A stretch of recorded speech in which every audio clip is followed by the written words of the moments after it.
চলো আজকে যাই চিড়িয়াখানা এবং প্রিন্সেপ ঘাট।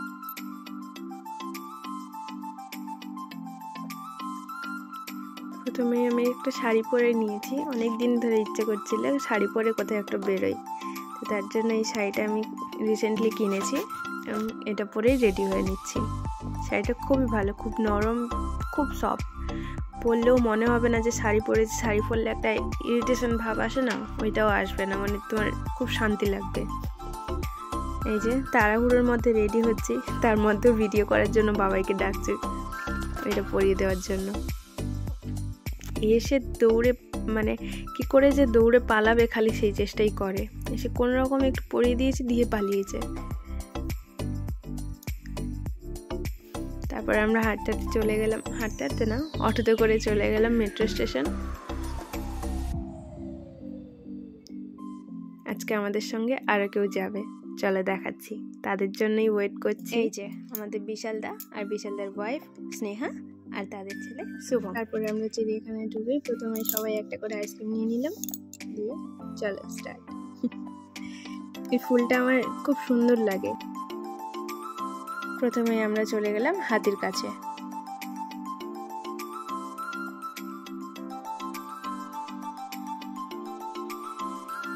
এই দেখো, এরা মনে হয় দুজন প্রেমিক প্রেমিকা হবে বা হাজব্যান্ড ওয়াইফ হবে, জানি না। খুব সুন্দর লাগছিল দুজনকে দেখে, সত্যি সবাই মানে ওখানেই জড়ো হয়েছিল ওদের দুজনকে দেখে।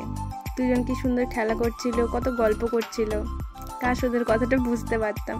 যাই হোক, বুঝতে তো পারবো না, তাই ওদের দেখেই মন শান্তি করতে হবে। দেখো দুজন দুজনকে কি সুন্দর আদর করছে। ওদেরকে দেখে আর ওখান থেকে সরে যেতে ইচ্ছে করছিল না, মনে হয় দেখতেই থাকি দেখতেই থাকি। এই দেখো সুরটা নিয়ে কি সব করছে।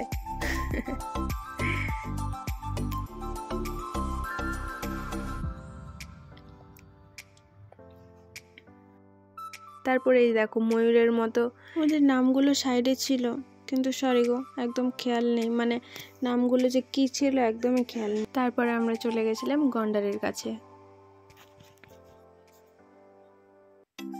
ও বেশ কি সুন্দর একা একা হাঁটছিল, ঘাস খাচ্ছিল, যদিও ঘাস কিছু ছিল না সেরকম।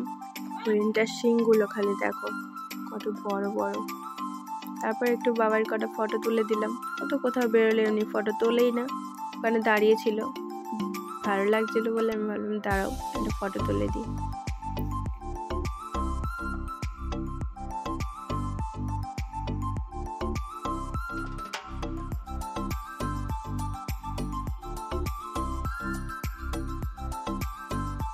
তারপরে আমরা চলে গেছিলাম জিরাফের কাছে। দেখো এই জিরাফটা খুব বাচ্চা ছিল, ওই জন্য অনেকটা ছোট লাগছিল, বড়গুলো বেরোচ্ছিল না। তারপর আমরা দেখলাম ময়ূর, কিন্তু ময়ূরের যে অবস্থা ছিল ওকে দেখেই মায়া লাগছিল। এই সাপটার নাম জানি না। এই হচ্ছে আমাদের বাচ্চা, এই জন্যই আমরা এই চিড়িয়াখানার প্ল্যানটা করি। তারপরে এলো আমাদের বাঘ মামা, ও কি সুন্দর আমাদের দেখছিল আর মনে মনে ভাবছিল একটাকে যদি পেতাম না ঘাটটা মোটকে এক্ষুনি খেয়ে নিতাম, কিন্তু আফসোস ও তো পাবে না, তাই দেখছিল।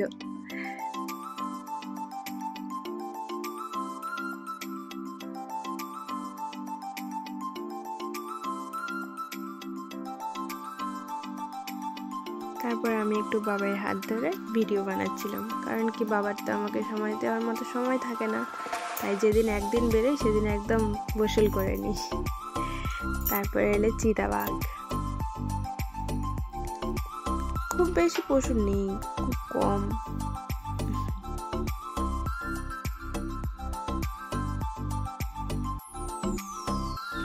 তারপরে চলে এলো এই যে তিনজনকে দেখতে পাচ্ছ, এইদিকে বাঁদিকে একজন, ডান দিকে একজন বেয়ে বেয়ে যাচ্ছে, আর একজন এই যে জলের দিকে একদম নিচের দিকে দেখো বসে আছে পাইপের উপরে। তারপর আমাদের খুব খিদে পেয়ে গেছিলো, তাই সবাই মিলে একটু বসে গেছিলাম খেতে। খাওয়া দাওয়া করে একটু রেস্ট নিয়ে তারপরে আবার বেরিয়ে পড়লাম। শুভম কত খুশি দেখো, ও নাচতে নাচতে যাচ্ছে। তারপরে সরি এটা কি আমি নামটা জানি না, মানে খেয়াল নেই। তারপরে আমরা গেছিলাম জেব্রার কাছে। এটা দেখে মনে হচ্ছে না যেন সত্যিকারের জেব্রা দাঁড়িয়ে আছে, কিন্তু সবার ঘরের থেকে আমার জেব্রার ঘরটা এত সুন্দর লেগেছে, খুব সুন্দর করে সাজানো। দেখো ঘরটা এত সুন্দর লাগছিল, মনে হচ্ছিল না নিজে গিয়ে থাকি। তারপরে আমরা চলে গেলাম সেই শিম্পাঞ্জির বাড়ি। এই শিম্পাঞ্জিটা দেখার জন্য বাবাই মেনলি সেদিন গেছিল, কারণ আমার চিড়িয়াখানায় যেতে এত ভালো লাগে না। কিন্তু সেদিন গেছিলাম এই শিম্পাঞ্জির টানে, বাবাই বলছিল বারবার ধরে ও দেখবে বলে। যে প্রথমে উনি এসে আমাদের দেখা দিল, তারপরে আবার একজন ওখানে বসে বসে দেখছিল আমাদেরকে যে বেরোবো নাকি বেরোবো না।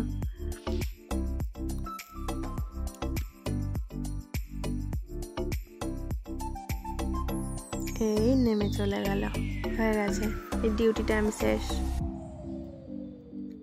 তারপর আবার একজন আসবে না হ্যাঁ আসবে, এবার দেখা দিয়ে আবার চলে যাবে, টুক করে আসবে টুক করে চলে যাবে, ব্যাস হয়ে গেল, আর কেউ বেরোবে না। যাই হোক, ওখান থেকে বেরিয়ে আমরা গাড়িতে করে চলে যাচ্ছি প্রিন্সেপ ঘাট।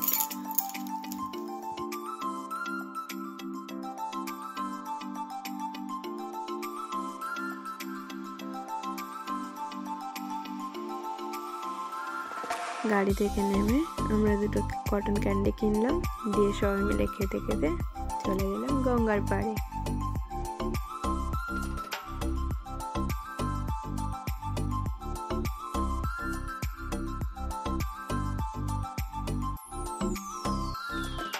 কি দারুণ লাগছিল। আমি কিন্তু সাঁতার কাটতে জানি না, জলে আমার ভয় লাগে, কিন্তু তবুও জলের কাছে গেলেই যেন আমার মনটা খুব সুন্দর হাসি খুশি হয়ে যায়। এদিকে বাবাইকে দেখো, আমরা ফটো তোলার জন্য এই মাথার ওই যে হেয়ার ব্যান্ড টাইপের কিনেছিলাম ফ্লাওয়ারের, ওইটা ও পরে নিয়েছে।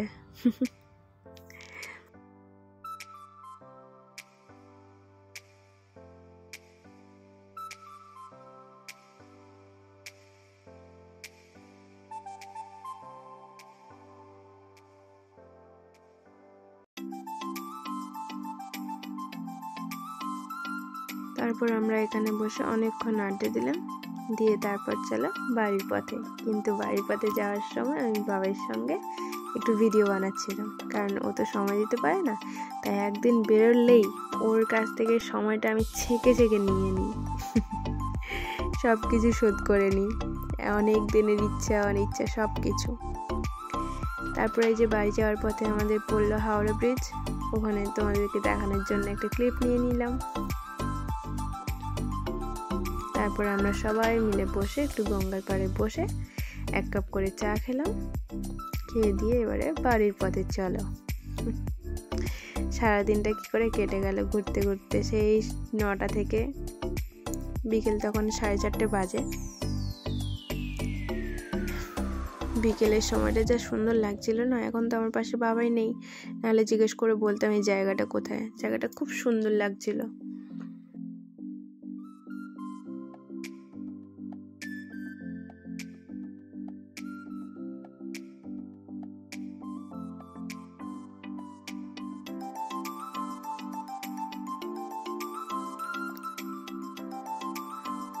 চলো ফাইনালি বাড়ি চলে এলাম। আমি তো বাড়ি চলে এসেছি, কিন্তু তোমরা আমাদের ভিডিও ফটো কিছু দেখো।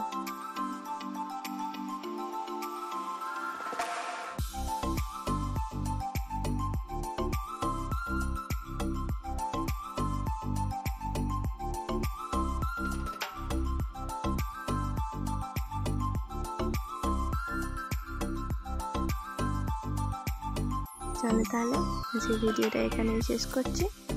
ভিডিওটা কেমন হয়েছে তোমরা জানিও, ভালো লাগলে লাইক কমেন্ট শেয়ার করো, এবং না ভালো লাগলেও করতে পারো। তোমরা যদি আমার কাছ থেকে আরও ভিডিও চাও তাহলে আমাকে জানিও, আমি চেষ্টা করব। টাটা।